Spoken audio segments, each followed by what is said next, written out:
அவைக்கு முதலிய வணக்கம். நான் மற்ற மீட்டிங்ஸில் பேசியிருக்கிறேனே ஒழிய இலக்கிய கூட்டங்களுக்கு வந்தது இதுதான் முதல் தடவை. அதுவும் சான்றோர் அவையில் நிற்கும்போது கொஞ்சம் கைகால் நடக்குது. நான் ஆனால் ரொம்ப ஆசை உண்டு, புத்தகங்களை பற்றி பேசுகிறதெல்லாம் ரொம்ப ஆசை உண்டு. முதல்ல நான் ஆசிரியரை பற்றி சொல்கிறேன். தீன் எனக்கு அறிமுகமானதே ஒரு இன்ட்ரெஸ்டான சிறுகதை போல. ஒரு நூலகத்தில், மத்திய அரசு நூலகத்தில் ஒரு மீட்டிங் புத்தக வெளியீடுக்காக போயிருக்கோம். அப்போ இவர் வந்தார். என்கிட்ட சொன்னார், மேடம் உங்களை எனக்கு எத்தனை வருஷமாக தெரியுமா அப்படின்னு. நான் சும்மா ஒரு 1-2 வருஷம் அப்படி ஃபேஸ்புக்கில் தெரிஞ்சதை வச்சு சொல்லுவார் போல இருக்கு அப்படின்னு நினச்சேன். இனி 30 வருஷத்துக்கு மேலே தெரியும் அப்படின்னு. அதுக்கு போனேன். 30 வருஷத்துக்கு மேலே எப்படி தெரியும், நமக்கு தெரியலையே இவரை அப்படின்னு. அவர் சொன்னாரப்போ, நான் எனக்கு கல்யாணம் ஆன புதுசில் நாகர்கோயிலில் ஒர்க் பண்ணப்போ கலை இலக்கிய பெருமன்றம் கூட்டத்துக்கு போவேன். அப்போ இவர் என்னோட இன்னும் ஒரு 5-6 வயசு சின்னவர் தான் இவர் இப்போவும். அப்போ சின்ன பையனாக இருந்திருக்கிறாரு, எனக்கு தெரியல. ஆனால் அவருக்கு எங்களை நல்ல மைண்டில் இருந்து. அப்போது அப்படியா எனக்கு ஞாபகமே இல்லையே அப்படின்னு ஒரு கமெண்ட் சொன்னார். ஹீரோயின் மாதிரிலாம் 2 பேர் வந்தீங்க, எப்படி ஞாபகம் இல்லாமல் இருக்கும் அப்படின்னு சொன்னார். அதுதான் முதல் அறிமுகம், தீனோட முதல் அறிமுகம். அதுக்கப்புறம் நாங்கள் தொடர்ந்து புத்தகங்களை பற்றி பேசுறது அதையெல்லாம் தொடர்ந்து இருந்தது. புத்தக திருவிழாவை ஒட்டி நாங்கள் 2 பேருமே பேசிக்கிறோம். ஒரு லிஸ்ட் ஆஃப் புக்ஸ் வாங்கலான்னு இருக்கோம். அப்படின்னா நீங்கள் என்ன புக் வாங்குறீங்க, நான் என்ன புக் வாங்குறேன் அப்படின்னு நாங்கள் ஒரே புக்கு ரிப்பீட் ஆக வேண்டாம், நம்ம மாற்றி வாங்கி படிச்சுக்கலாம் அப்படின்னு. இப்படி எங்களோட நட்பு போயிட்டு. இதோட இன்னொரு நல்ல விஷயம் என்னென்னா, ஒரு 5 வருஷம் இருக்கும், எனக்கு கரெக்டாக தெரியல.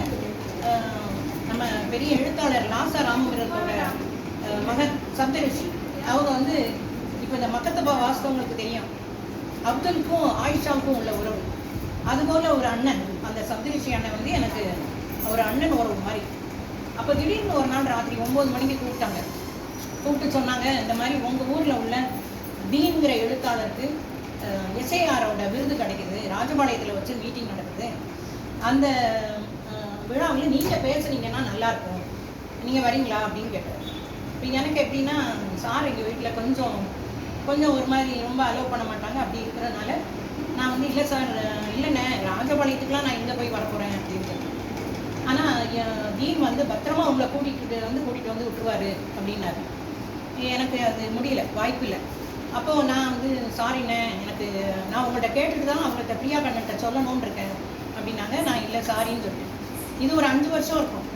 இது 5 வருஷமாகவே எனக்கு புத்தகங்களை பற்றி வாசிக்கிறதும் புத்தகங்களை பற்றி எழுதுறதும் எனக்கு எவ்வளோ ஒரு ஆர்வமான விஷயமோ, அந்த அளவுக்கு புத்தகங்களை பற்றி பேசுகிறதுமே எனக்கு ரொம்ப ஆர்வமான விஷயம் தான். ஆனால் இந்த 5 வருஷமும் அப்படி ஒரு வாய்ப்பு எனக்கு வரவும் இல்லை, நான் தேடி போகவும் இல்லை, எனக்கு வரவும் இல்லை. அடுத்த வாய்ப்பு பேசுறதுக்குள்ள முதல் வாய்ப்பு இதுதான். இலக்கிய கூட்டத்தில் பேசுகிற முதல் வாய்ப்பு இதுதான். அது பழையபடி தீனோட புக்குக்கே வந்தோடனே எனக்கு ஒரு மாதிரி ரொம்ப சந்தோஷமாயிடுச்சு. முதல்ல 5 வருஷத்துக்கு முன்னால் தீன் புக்கை பற்றி பேசணும்னு வரும்போது நம்ம வேண்டான்னு இது பண்ணோம். பழையபடி இப்போ தீன் புத்தகத்தை பற்றியே பேசுறதுக்கு வந்திருக்கேன் அப்படின்னு எனக்கு ரொம்ப சந்தோஷமாயிடுச்சு. அது உண்மையிலே எனக்கு நல்ல ஒரு சந்தர்ப்பமாக நினைக்கிறேன். அதை எனக்கு ஏற்படுத்தி கொடுத்த பிரபா மேடமுக்கு நன்றி. அவங்க தான் கேட்டாங்க, கூப்பிட்டு சந்தன இதை பற்றி மக்கத்தப்பா பற்றி பேசுறியா அப்படின்னு கேட்டாங்க. சான்ஸ் கிடைச்சோம். அப்போவே நான் உள்ளூருக்குள்ளே எங்கே வாய்ப்பு கிடைச்சாலும் பேசலாம், அதுக்கு அலோவ் பண்ணுவாங்க. மிஸ்டேக் உள்ளூருக்குள்ளே பேசுறதுக்கு அலோவ் பண்ணுவாங்க, வெளியூருக்கு போகிறதுக்கு அநேகமாக விட மாட்டாங்க. அதனால நான் கேட்ட உடனே ஓகேன்னு சொல்லிட்டேன். இப்போ எனக்கு அப்படி ரொம்ப பழக்கங்கள் இல்லாததுனால, குறிப்புகள் இல்லாமல் அப்படி விட்டு போயிடும்னு எனக்கு ஒரு பயம் உண்டு. நம்ம நல்ல விஷயங்கள் சொல்லணும்னு நினைப்போம், அது விட்டு போயிடக்கூடாது அப்படிங்கிறதுக்காக வேண்டி ஒரு சின்ன குறிப்பு எடுத்துகிட்டு தான் வந்திருக்கேன். புத்தகத்தை வாசிக்கிறது பல விதமாக வாசிப்பாங்க.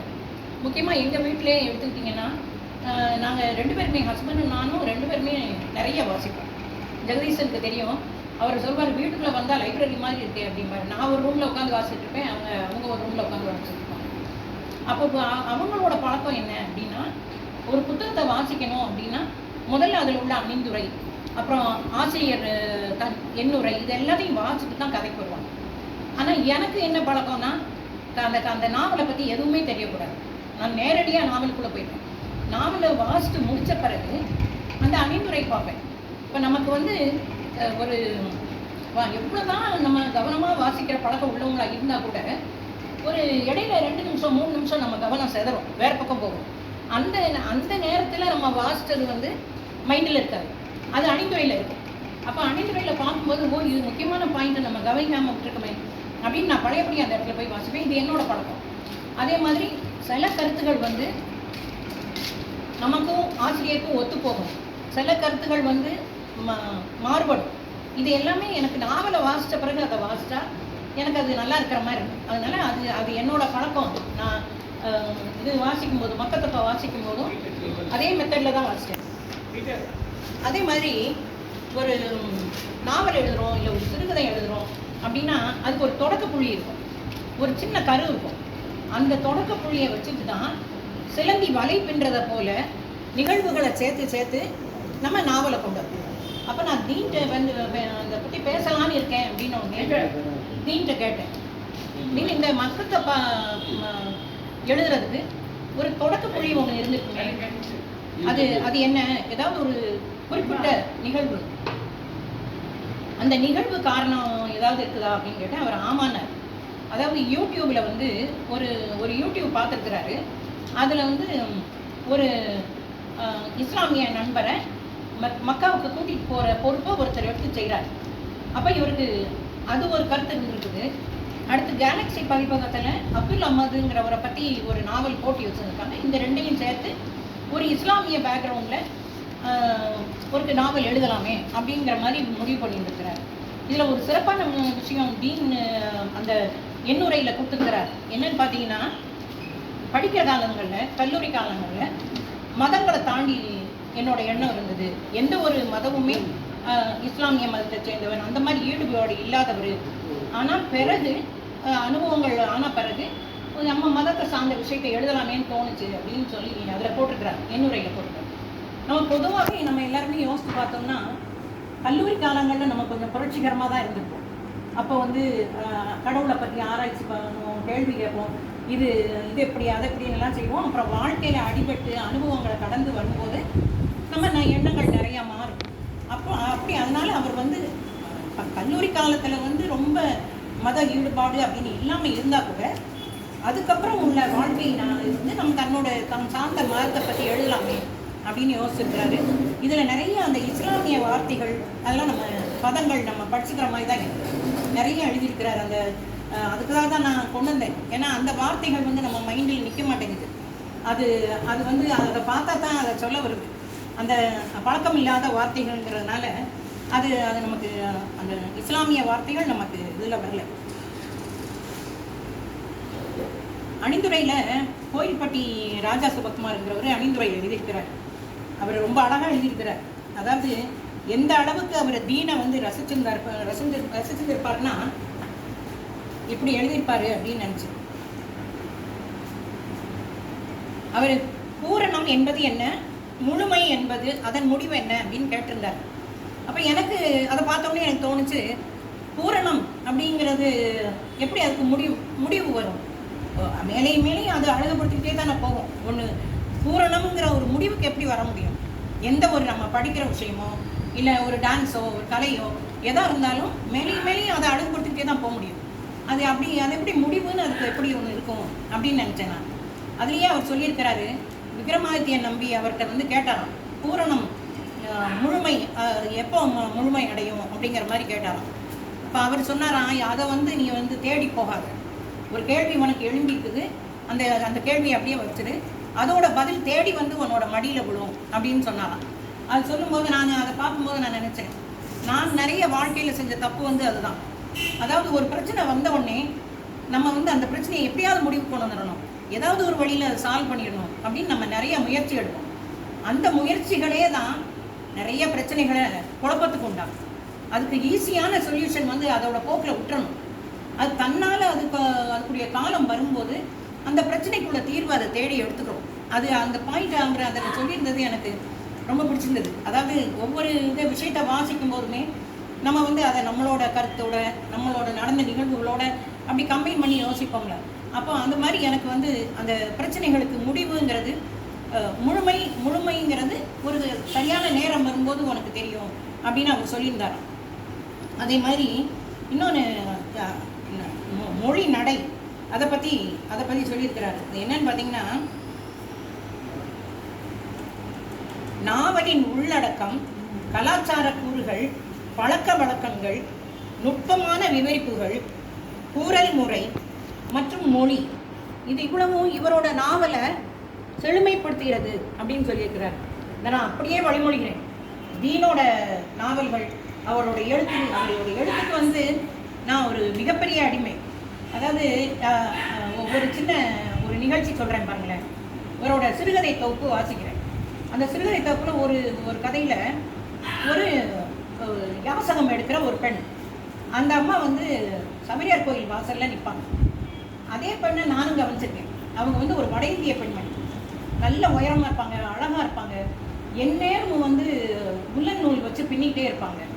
இவங்கள நானும் கவனிச்சிருக்கேன். இவ்வளோ யாசகம் பிச்சை எடுக்கிற ஆட்களுக்கு மத்தியில் இந்த அம்மா வந்து ரொம்ப வித்தியாசமாக இருக்காங்களே, இவங்களுக்கு எப்படி பாதுகாப்பு இருக்கும், தெருவில் படுக்கிறாங்களே எப்படி பாதுகாப்பு இருக்கும் அப்படிங்கிறலாம் நான் நினச்சிருக்கேன். அதாவது சபரியார் கோவில் வாசலில் நிற்பாங்க, இல்லைன்னா குளோரிண்டா அந்த வாசலில் நிற்பாங்க. அப்போ நான் இவர்கிட்ட இந்த கதையை பார்த்து இது பண்ண உடனே இவர்கிட்ட அந்த அம்மாவை பற்றி, அந்த அம்மாவை நோட் பண்ணி அதை கதையில் கொண்டு வரணும்னு உங்களுக்கு எப்படி தோணுச்சு அப்படின்னு கேட்டேன். மைன்யூட்டாக கவனிக்கிறார். நிறைய விஷயங்களை நடந்து போகும்போதே நிறைய விஷயம், சின்ன சின்ன விஷயங்களை மைன்யூட்டாக கவனித்து மைண்டில் சேர்த்துக்கிட்டே இருக்கிறார். அது அப்படியே கதைகளில் இடையில கொண்டு வராரு. அது மக்கத்தப்பாலேயே நிறைய இடத்துல வருது. அவர் அறிந்த விஷயங்கள், அவர் கவனிச்ச விஷயங்கள், இது எல்லாமே வந்து கதைக்கு நடுவில் அப்படியே நம்ம இந்த பாயசத்தில் முந்திரி பருப்பு கடிபடும் போது எப்படி இருக்கும் அந்த மாதிரி அந்த விஷயங்கள் வருது. இவருக்கு தெரிந்த விஷயங்கள் எல்லாமே வருது. அது அந்த பெண்மணி தான் முதல்ல நான் இவரோட எழுத்தை ஒரு உன்னிப்பாக கவனிக்க ஆரம்பிச்சதுக்கு ஒரு காரணம். அடுத்து பார்த்தீங்கன்னா காதல் அசுரன் கிளைவ், அது சான்ஸே இல்லை. அந்த புக்கை வாசித்து முடித்த உடனே ஒரு கிளைவ்னு ஒரு போராட்ட வீரர் அவரோட காதல் பக்கத்தை இவ்வளோ ரசனையாக எழுதியிருக்கிறாரு அப்படின்னு சொல்லி அந்த புக்கை பற்றி நான் எழுதின விமர்சனம் வந்து புத்தகம் பேசுது அப்படிங்கிற இதெல்லாம் மே மாதம் வந்துச்சு. ஏன்னா எனக்கு இவரோட புக்கை படித்த உடனே அதை யார்ட்டையாவது சொல்லணும், இந்த விஷயங்கள்லாம் இருக்குது அப்படின்னு சொல்லணுங்கிற ஒரு உணர்வு வந்து ரொம்ப வரும். தீனை பொறுத்தவரையில் கொஞ்சம் லேட்டாக தான் எழுத ஆரம்பிச்சிருக்கிறாரு. ஆனால் இவர் அசுர பாய்ச்சல் பாயணும், இப்போ ஏற்கனவே பாய தொடங்கிட்டாரு. ரொம்ப கவனம், ஒரு விஷயத்தை எழுதணும் அப்படின்னா அதில் வந்து அவ்வளோ டெடிக்கேஷன், அந்த விஷயத்தை பற்றி தெரிஞ்சுக்கிறதுல அவ்வளோ டெடிக்கேஷன். இது இவரோட தொழிலுக்கு நடுவில் இவரால் எப்படி செய்ய முடியுது? இப்போ நான்லாம் வந்து பிஎஸ்என்எல் சப்டிவிஷன் இன்ஜினியராக இருந்து ரிட்டையர் ஆன பிறகு தான் என்னோட இலக்கிய பக்கத்தை நான் கொஞ்சம் செழுமைப்படுத்த ஆரம்பிச்சிருக்கேன்.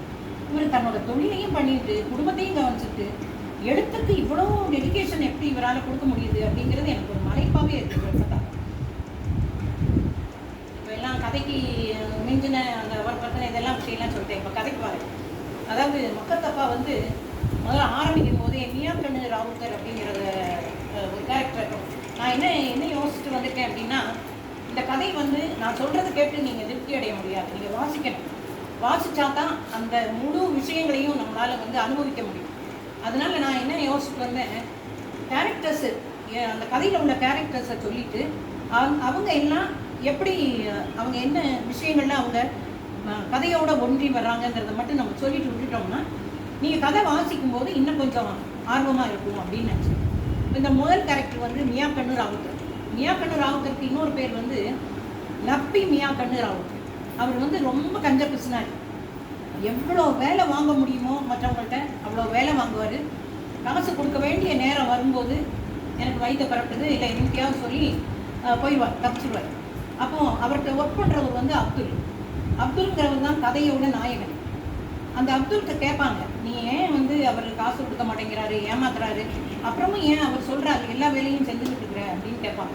ஆனால் அப்துல்லோட நேச்சர் என்னென்னா, யாரையும் தப்பாக பேச மாட்டார், யாரையும் ஒரு கோபப்படுத்தி பேச மாட்டார். ரொம்ப இயல்பான மனுஷன். அவருக்கு இருக்கிறதெல்லாம் ஒரே ஆசை தான், மெக்காவுக்கு போகணும், அந்த காபா சுகத்தில் முட்டிக்கணும், அப்படி அவரோட ஆசை. அது காபா சுபத்தில் முட்டிக்கணும். அவரோட மெயின் வாழ்க்கையோட குறிக்கோளே வந்து அதுதான். அவர் யார் என்ன வேலை கேட்டாலும் செய்வார். செஞ்சு முடித்த உடனே இயல்பாக பணம் கொடுப்பாங்க, அந்த பணத்தை வாங்க மாட்டார்.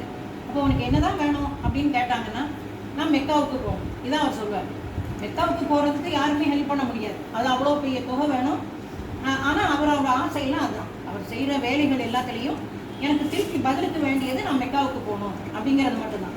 அந்த அப்துல் தான் மெயினான கேரக்டர்.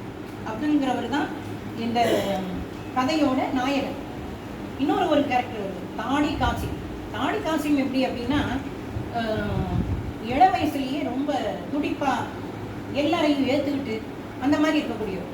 அவர் கூட தன்னோட நண்பர்களை சேர்த்துக்கிட்டு மசூதிக்கு போகும்போது வந்து தன்னோட தொப்பி இல்லாமல் அப்படி தான் போவார். அங்கே உள்ளவங்க எதிர்ப்பாங்க, எதிர்த்தாலும் இவர் அதுக்கெல்லாம் பயப்பட மாட்டார். இவருக்கு நிறைய ஆட்களை பழக்கம் உண்டு. அந்த பழக்கத்தை வச்சுட்டு அதை சமாளிச்சிடலாம் அப்படிங்கிறதுனால அவர் ஒரு முரண்டு பிடிச்சிக்கிட்டே இருக்கக்கூடிய ஒரு கேரக்டர். ஆனால் அந்த தாடி காசிமுக்கு ரொம்ப பிடித்தமான ஆள் வந்து அப்துல். அப்துல் அவர் விட்டே கொடுக்க மாட்டார். அப்துலுக்கு வந்து அவர் தான் சொல்வார், யாரும் காசு கொடுக்கல அப்படிங்கிறப்போ நீ ஏன் வேலை செய்கிற. இந்த தாடி காசிமோட ஒரு முரட்டு பக்கத்துக்கு எதிரது வந்து அப்துல் மேலே உள்ள ஒரு பாசம். அந்த அப்படி ஒருத்தர் இருக்கிறாரு. அந்த அந்த பள்ளி மசூதியோட மோதிலாள்கள்ங்கிறது குருவானவர் மாதிரி நினைக்கிறேன். அவங்க வந்து ஏதாவது லீவில் போனாங்க அப்படின்னா அந்த ஒரு 2 நாளோ 3 நாளோ அந்த வேலையை வந்து அப்துல்கிட்ட கொடுப்பாங்க. அப்துல்கிட்ட கொடுத்து பார்த்துக்கிட்ட சொல்லுவாங்க. அப்துல் வந்து ரொம்ப நேர்த்தியாக பண்ணுவார். கரெக்ட் குறிப்பிட்ட நேரத்துக்கு வந்துடுவார், எல்லாம் செய்வார். அப்போ உடனே சொல்லுவாங்க, நீ இவ்வளோ நல்லா செய்கிறிய, நீ வந்து முழு பொறுப்பையும் எடுத்துக்கையன் அப்படின்னு சொல்லுவாங்க. ஆனால் அதை எடுத்துக்க மாட்டார். நான் எப்போ அவங்க இல்லாமல் இருக்காங்களோ அப்போ நான் அதை பார்த்துக்கிறேன் அப்படின்னு சொல்லுவார். ஏன்னா அவரோட முழு கவனம் முழுசும் மெக்காவுக்கு போகும். அந்த த்ரூஅவுட் த ஸ்டோரி அவருக்கு அவரோட குறிக்கோளே வந்து மெக்காவுக்கு போகணும். ஆனால் என்ன வேலை செஞ்சாலும் அது அவ்வளோ ஒரு நேர்த்தியாக செய்யக்கூடிய ஆள். அந்த அந்த அந்த இதுக்கு கதைக்கு நடுவுலையே மீன் தொட்டியை பற்றி சொல்வார். மீன் தொட்டி வந்து அவர் வீட்டில் வச்சுருப்பார். தங்க மீன்கள், ஷார்க் மீன்கள், ஒரு 12 தங்க மீன்கள், 8 ஷார்க் மீன் எல்லாம் வச்சுருப்பாரு. அந்த மீன் தொட்டியோட அப்துல் வந்து தன்னோட நேரத்தை ரொம்ப செலவழிப்பார். அந்த மீனுக்கு உணவு போடுறது அந்த மாதிரிலாம் பண்ணுவார். ஆனால் அந்த மீனுக்கு உணவு போடுறாரு அப்படின்னு ஒரு வரியோடு கடந்து போகாமல் அந்த மீனோட அப்துல் விளையாட்டை சொல்வார். உணவு போடுவார். உணவு போட்ட உடனே அந்த மீன்களில் ஒன்று வந்து இருக்கிற அந்த செடிகளுக்கு, அந்த மீன் தொட்டியில் இருக்கிற சின்ன செடிகளுக்கு பின்னால் போய் மறைஞ்சிக்கணும். அப்போ இவர் அதில் விளையாட்டு தண்ணியில் உணவை போட்டு அப்படியே அனுப்பார். அதோட விளையாண்டு அது தலையை காட்டும். அப்போ இதில் வந்து ஆசிரியருக்கு அன்பு வந்து மனிதர்கள் மேலே மட்டும் இல்லை, மனிதர்கள் கடந்து உயிரினங்கள் மேலேயும் இவருக்கு இருக்கிற அன்பு வந்து அந்த மீன் தொட்டியை விவரித்து சொல்லும்போது தெரியும். ஹவுலு மீன் இல்லை, ஹவுலு மீனுன்னு ஒன்று சொல்கிறாங்க. பள்ளிவாசலுக்குள்ள ஒரு குளம் மாதிரி இருக்கும், அதில் மீன் இருக்குமோ? ஆமாம், அதில் மீன். ஓ, நான் வந்து அது ஒரு வகையான மீன். ஓஹோ, நீர் தொட்டி மாதிரி. நான் வந்து இவர் வீட்டில் உள்ள தொட்டி. ஆனால் நிறைய வார்த்தைகள் வந்து அந்த இஸ்லாமிய இது வந்து கொஞ்சம் புரியலை. நம்ம எனக்கு ஏற்ற மாதிரி நான் அர்த்தப்பட்டு. ஆமாம் ஆமாம் ஆமாம், அதை செய்வாங்க.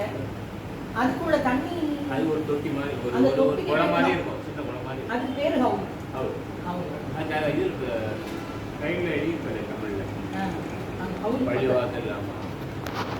அதனால அந்த அதில் போடும்போது அந்த மீனோட இவரோட உறவாடுறது, விளையாட்டு, இதெல்லாம் அந்த மீன் தொட்டியை பற்றி சொல்லும்போது சொல்வார்.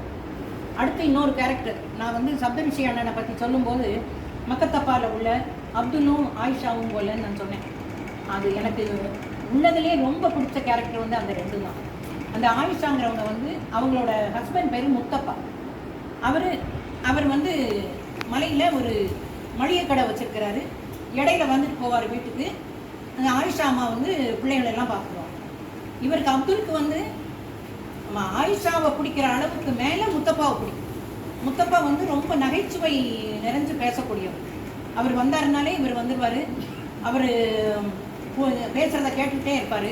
யாரும் முத்தப்பாவை ஒரு வார்த்தை கூட குறைச்சி பேச விட மாட்டார்.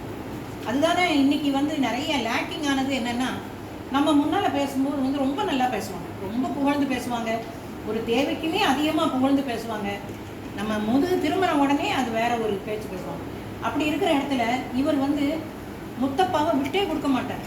வானகத்துமார் இல்லை, வானகத்துமார்னு சொல்வார். அதாவது வானதூதருங்கிற அர்த்தத்தில் அவர் வந்து வானகத்துமார். அவரை வந்து யாரும் படித்து பேசக்கூடாது. அப்படி யாராவது அவரை நையாண்டியோ நக்கலோ பண்ணாங்கன்னா சாப்பிடக்கூட உணவு கிடைக்காது அப்படிங்கிற மாதிரி சொல்வார். அந்த அளவுக்கு வந்து அந்த முத்தப்பா மேலே அவர் மரியாதை வச்சுருக்கிறார். திடீர்னு முத்தப்பா இறந்து போயிடுறார்.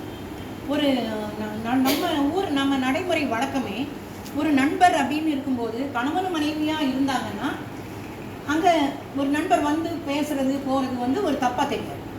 இதே ஒரு கணவன் இறந்த பிறகு அந்த வீட்டுக்கு ஒரு நண்பர், அதுக்கு முன்னாடியே பழகின நண்பர் தான் இருந்தாலும் வந்தாங்கன்னா அது ஒரு மாறுபாடான ஒரு கருத்து வரும். அதையும் இவர் கொண்டிருக்கிறார். அதில் ஒரு கேரக்டர் இருப்பார், வெள்ளரிக்கான்னு ஒரு கேரக்டரு. அந்த அவர் வந்து வெள்ளரிக்கா ஷாகுங்கிறவர் ரொம்ப நக்கல் பிடிச்ச ஆள். அவர் அப்துல்லை பார்த்தவொடனே சொல்வார், என்ன மெக்காவுக்கு போகிறதுக்கெலாம் ரெடி ஆகிட்டியா அப்படின்னு கேட்பார். இவரை இந்த அப்துல்லை வந்து முழுசும் ஒரு கிண்டல் பண்ணுறதே அந்த மெக்காவை வச்சு தான். அப்போ இவர் சொல்வார், அதுக்கெலாம் எவ்வளோ பணம் வேணும், அந்த பணம் என்கிட்ட இருக்குதா அப்படின்னு கேட்பார். உடனே அவர் சொல்வார், ஆயிஷா அம்மாவை பேரை சொல்லாமல், இது எல்லாமே நம்ம திருநெல்வேலி பக்கத்தில் ஒரு கொஞ்சம் முன்னால் வந்து இருந்த அந்த அந்த வழக்கங்கள் எனக்கு தெரியுது. அதாவது ஒரு கிண்டலாக பேசுறது, குறிப்பாக பேசுறது, ஓப்பனாக சொல்ல மாட்டாங்க, ஆனால் கேட்குறவங்களுக்கு எல்லாம் அவங்க யாரை பற்றி பேசுகிறாங்கன்னு தெரியும். அந்த மாதிரி அந்த ஆயிஷாவை குறிப்பிட்டு, அந்த ஆயிஷாங்கிற பேர் சொல்லாமல், அதான் உனக்கு கேட்டால் கொடுக்குறதுக்கு ஆள் இருக்காங்களே அப்படிங்கிற மாதிரிலாம் அந்த வெள்ளரிக்கா ஷாகுங்கிறவர் கிண்டல் பண்ணுறாரு.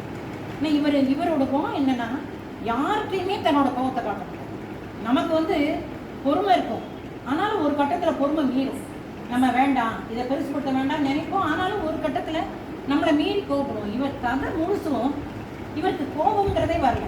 இவங்க யார் என்ன பண்ணாலும் சரி, இவர் அதை அக்செப்ட் பண்ணிட்டு அப்படி போயிடுவார். அது ஒரு என்ன சொல்கிறாரு, நீ வந்து தேவையில்லாமல் பேசாத அப்படின்னு சொல்லிட்டு அந்த வெள்ளரிக்காய் ஷாம்பு இருக்கிற இடத்துக்கு ஒரு 2-3 நாள் வரமாட்டார். இதுதான் அவர் கோபத்தை காட்டுற ஒரு முறை. இது எவ்வளோ அழகான முறையாக தெரியுது. கோபத்தை காட்டுறது, நம்ம கோபத்தில் கத்துவோம், முறைப்போம், இல்லை முகத்திலையாவது காட்டுவோம், ஒரு வெறுப்பை முகத்திலையாவது காட்டுவோம். ஆனால் அந்த அப்துல் வந்து அவர் கோபத்தை காட்டுறது வந்து ஒரு 2-3 நாளைக்கு அவர் இருக்கிற திசைக்கு வரமாட்டார். அப்படி அதுக்கப்புறம் நார்மலாக ஒன்றும் நடக்காத மாதிரி போயிடுவார். இது ஒரு வெள்ளரிக்காய் அப்துல் அப்படிங்கிற ஒரு சீனி சேட்டுன்னு. வெள்ளரிக்காய் அப்துல்லோட ஒய்ஃப் தான் ராபியா. வெள்ளரிக்காய் அப்துலுக்கு ஒய்ஃப் ராபியான்னு ஒருத்தங்க இருக்காங்க. ஆனால் இவர் சொல்கிறாரு, அந்த வெள்ளரிக்காய் ஷாபுலுக்கும் ராபியாவுக்கும் ஏணி வச்சா கூட எட்ட முடியாது. இவர் எவ்வளோத்துக்கு எவ்வளவு ஒரு நுரண்டு பிடிச்சாலோ அவ்வளோத்துக்கு அவ்வளவு நல்லவங்க அந்த அம்மா ராபியா. அவங்க வந்து சொல்லி விட்டுட்டே இருக்காங்க, இந்த மாதிரி அப்துல்லை வர சொல்லுங்க, என்னென்னா பிள்ளைகள் வருது, ஓட்டு மாவு ரெடி பண்ணணும், அதனால் வந்து இப்போ முந்தி மாதிரி என்னால் கிண்ட முடியல, வர சொல்லுங்க. அதையே அந்த வெள்ளரிக்காய் ஷாபுல் என்ன செய்வார், ஒரு மாதிரி ஒரு அர்த்தத்தோடு சொல்வார், வீட்டில் ராபியா உன்னை வர சொன்னாப்பா அப்படிம்பார். அப்போது இவர் வெளி ஆட்களை மட்டும் இல்லாமல் தன் மனைவியுமே கூட அவமானப்படுத்துறாரு. அவள் எதுக்கு கூப்பிட்டாங்கிறது தெரியும், வீட்டில் ஒரு வேலைக்காக தான் கூப்பிட்றாங்கிறது தெரியும், ஆனாலும் அதை ஒரு நக்கலாக சொல்வார். அப்படிப்பட்ட ஆள் அவர். ஆனால் அந்த அம்மா வந்து அப்துல்லாவை அவ்வளோ மதிப்பாங்க, அவ்வளோ அவர் வேலை செஞ்சுட்டு போகும்போது அவர் வந்துடக்கூடாது, அதுக்கு முன்னால் நம்ம அவருக்கு அதிகமாக பணம் மெக்கா போகிறதுக்கு இதை வச்சுக்கோங்க அப்படின்னு சொல்லி ஒரு 1000 ரூபா கொடுப்பாங்க. அப்படி கேரக்டர்ஸ், ஒரு கேரக்டரும் மொத்த புக்கோட பக்கங்கள் வந்து 87 தான். நான் முதல்ல வாசிக்க முன்னாடி நினச்சேன், இது நம்ம என்ன போஸ்ட் எழுத போகிறோம். நான் பொதுவாகவே ஒரு கிட்டத்தட்ட 200 புத்தகங்களுக்கு மேலே எழுதியிருக்கிறேன். புத்தகங்களை பற்றின விமர்சனங்கள் எழுதியிருக்கேன். அது நிறைய நிறைய நிறைய ஒரு நிறைய பேரை கவர்ந்திருக்கவும் செய்யுது.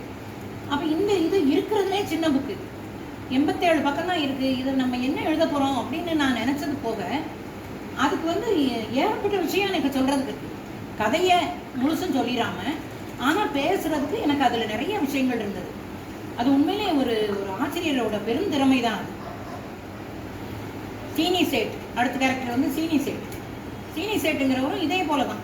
டிப்பிக்கல் நம்ம நெல்லை, அந்த கால நெல்லை மக்கள். நான் அந்த காலம்னு சொல்கிறது ஒரு நாகரீகம் சொல்கிறேன், கொஞ்சம் குறைஞ்சிருக்கு.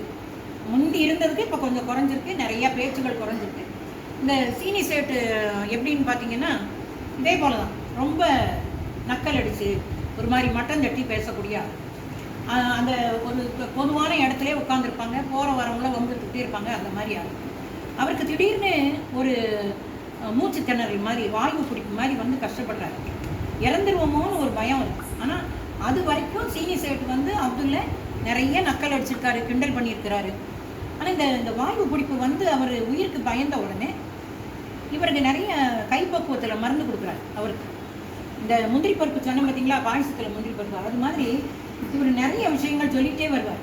ஒன்று வந்து இந்த ஓட்டு மாவு எப்படி தயாரிக்கிறதுங்கிறது, இன்னொன்று வந்து ஒரு வாயு பிடிப்பு வந்துச்சுன்னா அதுக்கு என்ன கைப்பக்குவம் செஞ்சு அதை சரி பண்ணணும் அப்படிங்கிறது ஒன்று. இன்னும் நொச்சி இலையும் ஊசி இலை இல்லை, ஊசி இலையும் நொச்சி இலையும் போட்டு எரிச்சோம்னா கொசு வராது. இப்படி நமக்கு பயன்படக்கூடிய துணுக்குகள் கதைக்கு நடுவில் வந்துகிட்டே இருக்கு, இடையில வந்துகிட்டே இருக்கும். அப்போ அந்த சீனி சேட்டுக்கு கைப்பக்குவம் மருந்து பண்ணி அவரை குணமாக்குவார். கொஞ்ச நாளைக்கு நல்லா இருப்பார். ஐயோ நம்ம சாக போனோமே அப்படிங்கிற பயத்தோட, மரண பயத்தோட கொஞ்ச நாளைக்கு நல்லா இருப்பார். கொஞ்ச நாளானோட பழைய குணம். அப்போ அதுக்கு என்ன சொல்கிறாருன்னா, பாம்புக்கு எவ்வளோதான் பால் வார்த்தாலும் அது கொத்துறதை மறக்குமா, கொத்துறது அதோட இயல்பு, கொத்தி தான் ஆகும். அப்படி தான் அந்த சீனி சேட்டு கேரக்டர் எடுத்துக்கிறோம் நம்ம. அவர் வந்து கடைசி வரைக்குமே அவருடைய இயல்பான குணம் எவ்வளோ மோசமான குணமோ அந்த குணத்தை விட்டுறாமல் இருக்கார். நம்ம வந்து என்ன செய்யணும் அப்படின்னா, நம்ம அனுபவங்கள், வாழ்க்கை அனுபவங்கள், இந்த மற்றவங்களோட பழகிறப்போ, புத்தகங்களை வாசிக்கிறப்போ, இதெல்லாம் செய்யும்போது நம்ம நல்ல விஷயங்களை எடுத்து நம்மளை வந்து க்ரூம் பண்ணிகிட்டே வரணும். நம்ம நல்லாகிட்டே வரணும். ஒரு வருஷத்துக்கு ஒரு வருஷம் நம்ம நல்லாகணும். அது இல்லாமல் அந்த அடிப்படை மோசமான கேரக்டரை விட்டுறவே, நல்ல கேரக்டரை விட்டுறாமல் வச்சுக்கலாம். அடிப்படையான நல்ல கேரக்டரை நம்ம விட்டுறாமல் வச்சுக்கலாம்.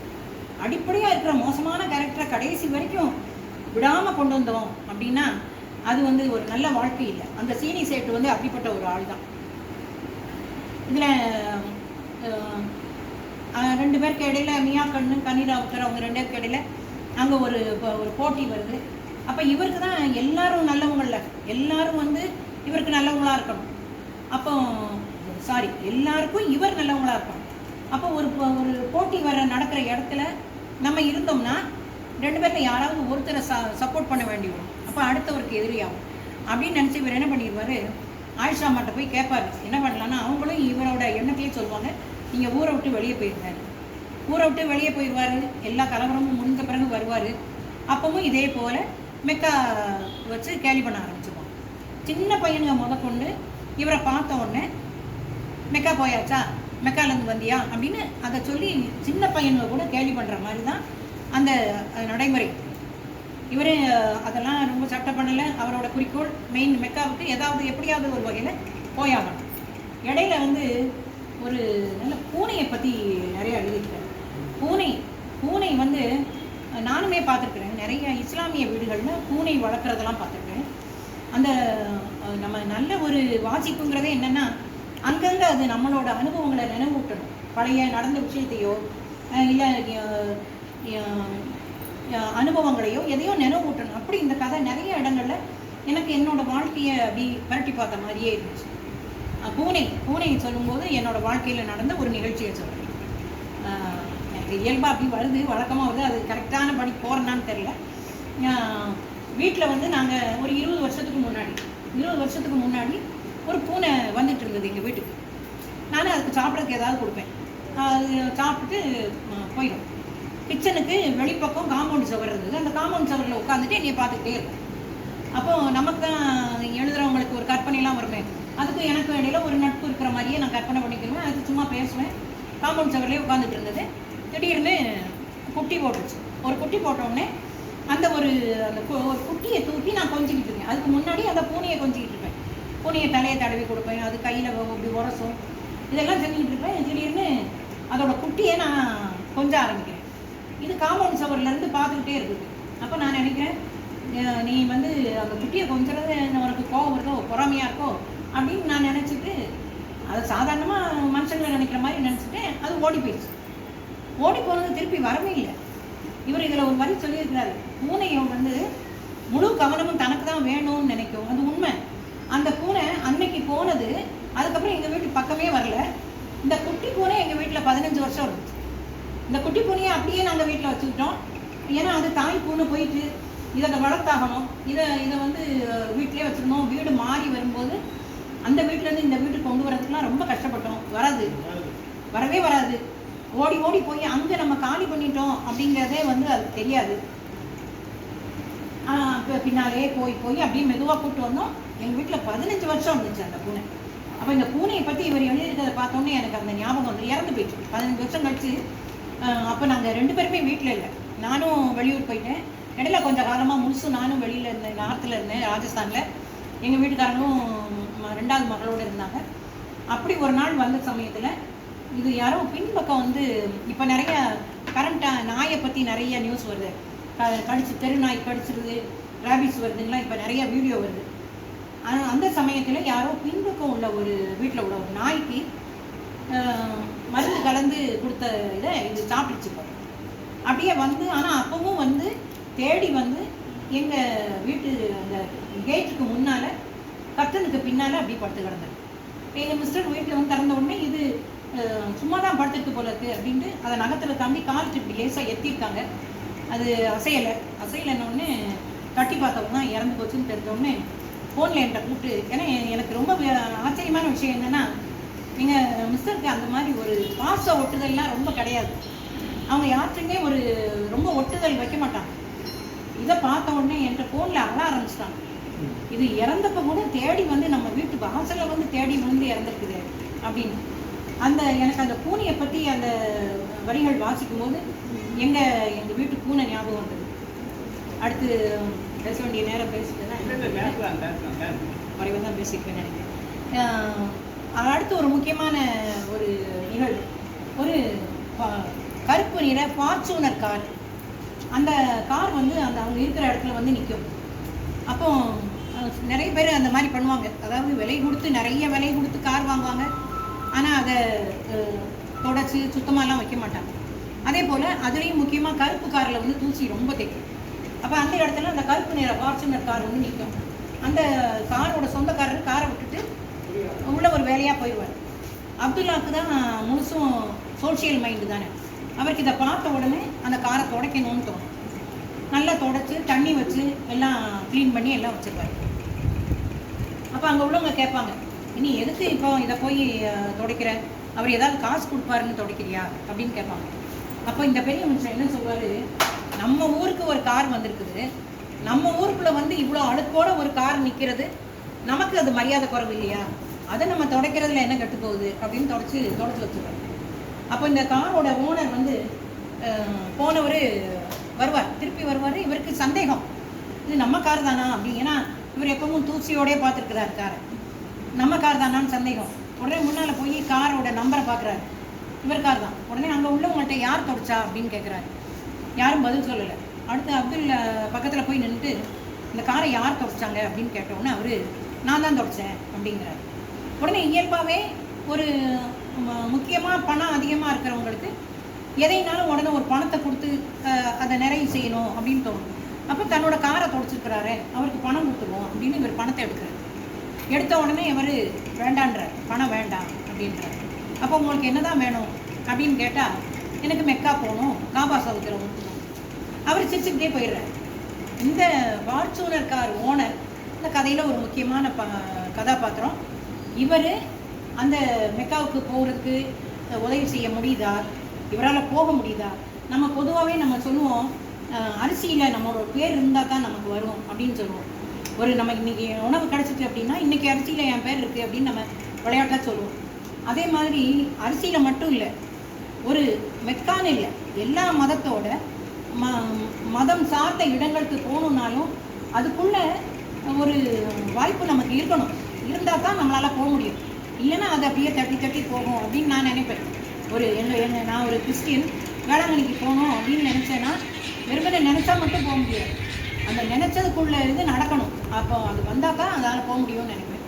அதனால் இவருக்கு வந்து அந்த மெக்காவுக்கு போகிற ஒரு வாய்ப்பு கிடைச்சதா, இவருடைய ஆசை, அவரோட நிறைவேறாத ஆசை அது வந்து நிறைவேறிச்சா, மக்கள் வந்து கிண்டல் பண்ணுற அதுக்கு மேலேயும் அவர் அந்த கிண்டலுக்கு ஆளானாரா, அது எல்லாம் வந்து நம்ம கதையை வாசித்தோம்னா தெரியும். ஏன்னா இந்த நான் சொல்கிறது வந்து உங்களை நிறைவுபடுத்தாது. இந்த கதையை 87 பக்கம் தான், எடுத்தால் கீழே வைக்க மனசு வர மாட்டேங்குது.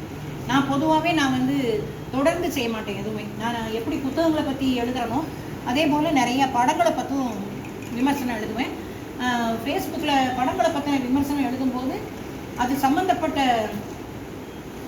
டைரக்டர்ஸ், ப்ரொடியூசர் கூட என்கிட்ட மெசஞ்சர் மூலம் பேசியிருக்கிறாங்க. ஏன்னா அந்த அந்த படம் சம்மந்தப்பட்ட விமர்சனம் வந்து ஒரு சமயம் அந்த படங்கள் நீங்கள் பார்த்துக்கிங்களா என்னன்னு தெரியல, வெப்பம் குளிர் மழை அப்படின்னு ஒரு ரொம்ப நல்ல கருத்துள்ள படம்.